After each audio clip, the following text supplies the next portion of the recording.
Okay, what do we have here is a triangle PQR having the following as given. Angle Q is 71 degree. Side QP is 10.8. And side QR is 15.9. What is the unit of measure? We have here the cm. As you can see, we cannot apply the sine rule. Why? Why we can't apply? There's no such given na may ka-partner. We apply sine rule if and only if an angle has an opposite side given. We have an angle here, but unfortunately, the opposite side is still missing. We have also the sides, but unfortunately, the angles are missing. The same goes with this side. The angle is missing. So, if and when you encounter examples like this one, we are now going to apply the sine rule and the cosine rule. So, first, what do you want me to look? Look for what? Look for the side PR. So, the side PR must be squared and it must be equals to what? Equals to what? The side QP, or let me just write 10.8. Is it okay? What I'm going to do with 10.8? Squared. And then next, plus 15.9 squared. And then what? Minus 2, 10.8, and 15.9. Cosine of what? Cosine of 71.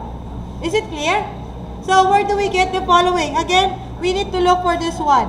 Why? Kasi once that we found out the value of this one, we can now use the sine rule. So, hindi pa tayo makapag-sine rule kasi the other side is missing.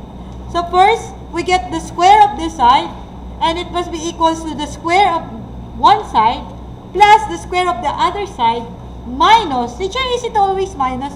Yes, it is always minus. Minus twice the side of this one and this one, multiply that one by the cosine of 71. Next, we are not allowed to use 2 here, or we cannot solve for PR square. We just need PR. What do we do? What do we do to eliminate 2?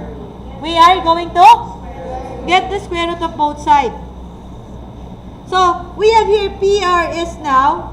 So, using your calculator, you can just simply type the following. The square root of the 10.8 square plus 15.9 square minus twice the product between the 10.8, 15.9, and the cosine of 71. Which will give us what? 16?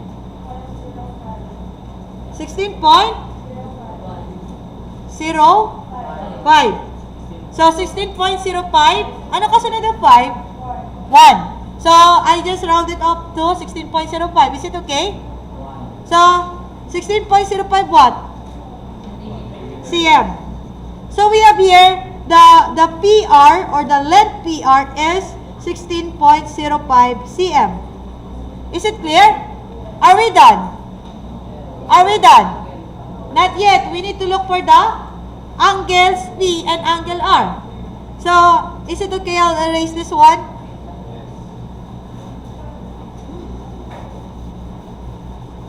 I'm assuming that 16.05 is the correct answer, by the way. If and when you have question about the 16.05, kindly say it now. Is 16.05 correct? Do we all agree that it is 16.05? Whenever we are working with sides or angles, the final answer must be at least 2 decimal places. Is it clear? Next, we need to look for the angles. So, how do we do that? We can now use what? The sine rule. So, according to the sine rule, 16.05, the length of the given side or the length of the side that we have earlier over the given angle, which is the sine of 71, must be equals to what? Of 1 of anything. What do you want me to look? The sine P or the sine R? Just one. Okay, you want to look for the sine P. So, sine P, opposite of that one is 15.9. What do we do next? Cross multiply. So we have here the sine of 71 multiplied by 15.9 and must be equals to the sine P of 16.05. And using your calculator, what is sine 71 of 15 point?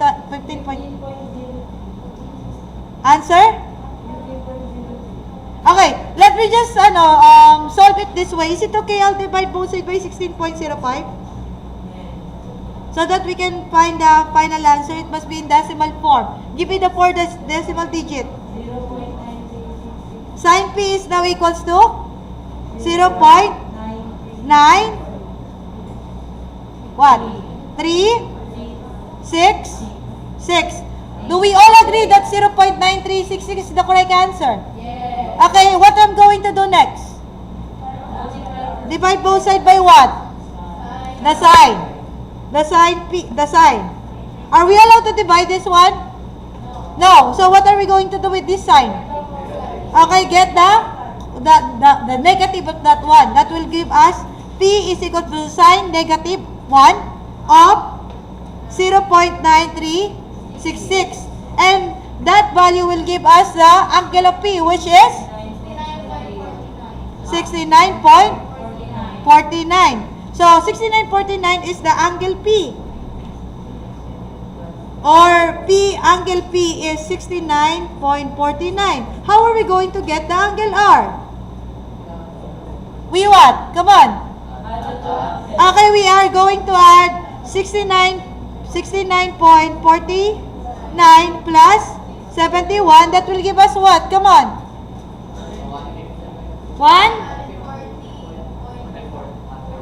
140. And is it the final answer? Is this your final answer? No. What are we going to do? Subtract it from 180. Come on.